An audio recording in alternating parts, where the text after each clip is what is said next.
উনি অত্যন্ত ভালো মানুষ, সাহসী মানুষ। উনি প্রথম থেকে পাচ্ছি এবং সব সময় আমাদেরকে হেল্প করে।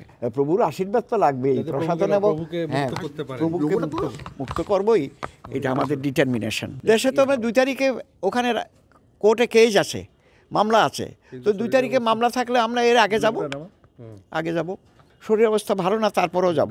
আমি আশঙ্কা করি না, বিভিন্ন লেখালেখি হচ্ছে, ওইটা আই ডোন্ট কেয়ার। আমাদের মূল কথা হলো আমরা মানুষের সেবা করি, সেবা করতেই থাকবো। আমি কোনো পলিটিক্যাল আইডেন্টিটি আমার নাই। দেখি আরও লয়ার আছে, অন্য লয়ারেরাও থাকবে, হয়েছে, তাতে কি আছে?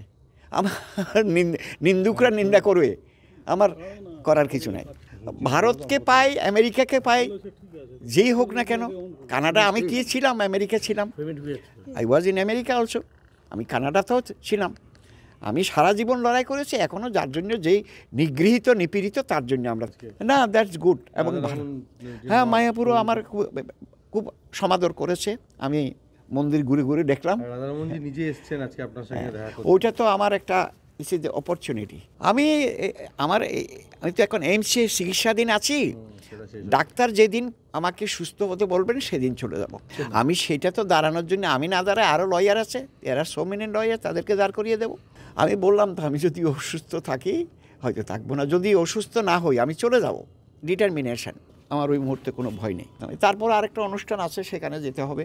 ওই যে হাইকোর্টের যে লয়াররা ইনভাইট করেছে, হ্যাঁ, যারা বাংলাদেশের সংখ্যালঘুদের জন্য কাজ করেছে তাদেরাই নিমন্ত্রণ করেছে। এখানে ওই তথাগতরা থাকবেন, ওই যে উনিও থাকবেন।